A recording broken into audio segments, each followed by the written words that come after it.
بسم اللہ الرحمن الرحیم۔ السلام علیکم محترم بزرگوں اور پیارے بھائیوں، شروع اللہ کے پاک نام سے جو بڑا مہربان اور نہایت رحم کرنے والا ہے۔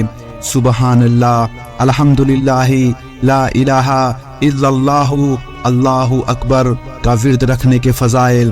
حضرت ابو سعید رضی اللہ عنہ سے روایت ہے کہ رسول خدا صلی اللہ علیہ وسلم نے ایک مرتبہ ذکر فرمایا کہ حضرت موسیٰ علیہ السلام نے خدا تعالی سے عرض کیا کہ اے میرے پروردگار، مجھے کوئی ایسی چیز بتا دیجئے جس کے ذریعے آپ کو یاد کیا کروں اور آپ کو پکاروں۔ رب العالمین نے ارشاد فرمایا کہ اے موسیٰ، لا الہ الا اللہ پڑھا کرو۔ یہ سن کر حضرت موسیٰ علیہ السلام نے عرض کیا، اے میرے پروردگار، اس کو تو تیرے سبھی بندے پڑھتے ہیں، میں تو ایسی چیز چاہتا ہوں جو خاص آپ مجھ کو بتائیں۔ رب تعالی شانہ نے ارشاد فرمایا کہ اے موسیٰ، اس کو معمولی نہ سمجھو، ساتوں آسمان اور جو میرے علاوہ ان کے آباد کرنے والے ہیں اور ساتوں زمینیں اگر ایک پلڑے میں رکھ دیے جائیں اور لا الہ الا اللہ دوسرے پلڑے میں رکھ دیا جائے تو لا الہ الا اللہ کا پلڑا وزنی ہونے کی وجہ سے ان سب کے مقابلے میں جھک جائے گا۔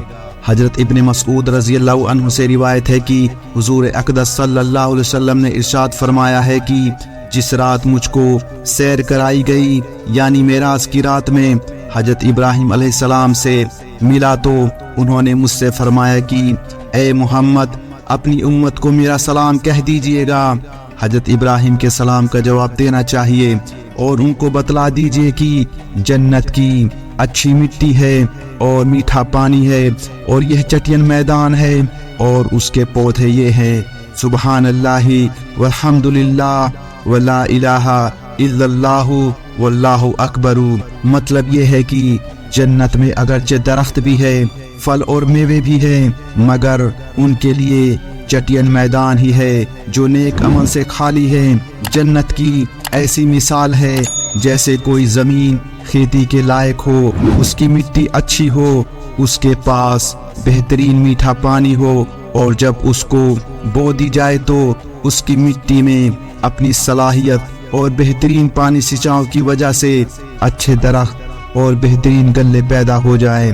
بالکل اسی طرح جنت کو سمجھ لو کہ جو کچھ یہاں بو دو گے وہاں کاٹ لو گے اور بے عمل کے لیے خالی زمین کی طرح ہے۔ نبی کریم صلی اللہ علیہ وسلم نے یہ ارشاد بھی فرمایا کہ جو شخص صبح کو 100 بار سبحان اللہ ہی کہے اور شام کو 100 بار سبحان اللہ ہی کہے، اس کو 100 حج کرنے کا ثواب ملے گا، اور جو شخص 100 بار صبح کو خدا کی حمد کرے الحمدللہ ہی کہے اور 100 بار شام کو خدا کی حمد کرے تو اس کو مجاہدین کو 100 گھوڑے دینے کا ثواب ملے گا، اور جس نے 100 بار صبح کو اور 100 بار شام کو لا الہ الا اللہ کہا، اس کو حضرت اسماعیل علیہ السلام کی اولاد میں سے 100 غلام آزاد کرنے کا ثواب ملے گا، اور جس نے 100 بار صبح کو اور 100 بار شام کو اللہ اکبر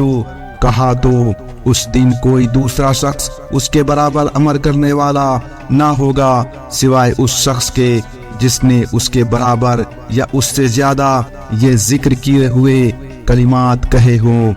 حضرت انس رضی اللہ عنہ کا بیان ہے کہ ایک بار رسول خدا صلی اللہ علیہ وسلم ایک ایسے درخت پر گزرے جس کے پتے سوکھے ہوئے تھے۔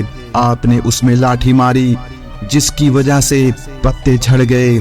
آپ نے فرمایا کہ الحمدللہ اور سبحان اللہ اور لا الہ الا اللہ اور اللہ اکبر بندے کے گناہوں کو اس طرح گرا دیتے ہیں جس طرح اس درخت کے پتے گر رہے ہیں۔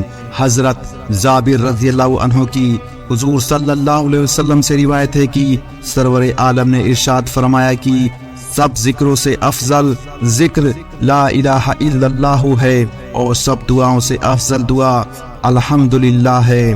حضرت معاذ بن جبل رضی اللہ عنہ سے روایت ہے کہ حضور صلی اللہ علیہ وسلم نے ارشاد فرمایا جنت کی کنجیاں لا الہ الا اللہ کی گواہی دینا ہے حضرت عبداللہ بن عمر رضی اللہ عنہ سے روایت ہے کہ رحمت للعالمین صلی اللہ علیہ وسلم نے ارشاد فرمایا کہ اللہ تعالیٰ قیامت کے دن میرے ایک امتی کو تمام مخلوقوں کے سامنے بلائے گا، پھر اس کے گناہوں کے 99 دفتر کھول دیں گے۔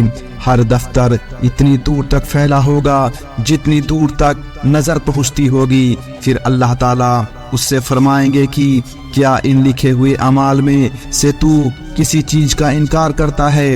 کیا میرے لکھنے والے پہرے داروں نے تجھ پر ظلم کیا ہے؟ وہ شخص عرض کرے گا کہ اے میرے رب، میں انکاری نہیں ہوں اور پہرے داروں نے ظلم نہیں کیا۔ رب العالمین ارشاد فرمائیں گے تو کیا تیرے پاس کچھ عذر ہے؟ وہ کہے گا نہیں۔ اللہ تعالیٰ فرمائیں گے ہاں، ہمارے پاس تیری ایک نیکی موجود ہے اور بے شک آج تجھ پر کوئی ظلم نہ ہوگا۔ اس کے بعد ایک پرچہ نکالا جائے گا جس میں اشہد اللہ الہ الا اللہ و اشہد ان محمدن عبدہ و رسولہ لکھا ہوگا۔ اللہ تعالیٰ فرمائیں گے کہ اپنے اعمال کا وزن دیکھ۔ وہ عرض کرے گا کہ اے رب، ان دفتروں کے سامنے اس پرچے کی کیا حقیقت ہے؟ اللہ تعالیٰ فرمائیں گے بے شک آج تجھ پر ظلم نہ ہوگا کہ صرف تیری برائیاں تول دی جائیں اور نیکی کو چھپا لیا جائے۔ چنانچہ ان دفتروں کو ایک پنرے میں اور اس پرچے کو دوسرے پنرے میں رکھ دیا جائے گا۔ سوے سب دفتر اس پرچے کے مقابلے میں ہلکے ہو جائیں گے۔ حضرت عائشہ رضی اللہ عنہا سے روایت ہے کہ حضور اقدس صلی اللہ علیہ وسلم نے ارشاد فرمایا کہ ہر انسان کے جسم میں 360 جوڑوں کو پیدا کیا ہے اور ہر جوڑ کی طرف سے بطور شکریہ صدقہ کرنا لازم ہے۔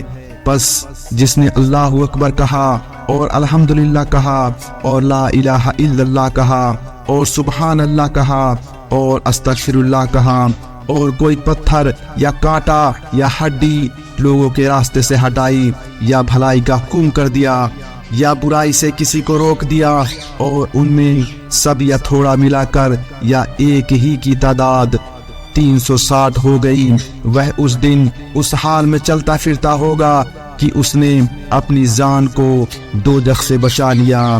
حضرت ابو ہریرہ رضی اللہ عنہ کا بیان ہے کہ ایک مرتبہ رسول اللہ صلی اللہ علیہ وسلم نے ارشاد فرمایا کہ اپنی ڈھال سنبھال لو۔ صحابہ رضی اللہ عنہم نے عرض کیا کیا دشمن آ گئے؟ آپ نے فرمایا دشمن سے بچانے والی ڈھال کو نہیں کہہ رہا ہوں بلکہ دوزخ کی ڈھال سنبھال لو۔ سبحان اللہ والحمدللہ ولا الہ الا اللہ واللہ اکبر، کیونکہ یہ قیامت کے دن آگے پیچھے آئیں گے اور یہ باقی رہنے والی نیکیاں ہیں۔ حضرت عمران بن حسین رضی اللہ عنہ فرماتے ہیں کہ ایک بار رسول خدا صلی اللہ علیہ وسلم نے ارشاد فرمایا کہ کیا تم سے یہ نہیں ہو سکتا کہ روزانہ احد پہاڑ کی برابر عمل کیا کرو؟ صحابہ رضی اللہ عنہم نے عرض کیا وہ کیا عمل ہے؟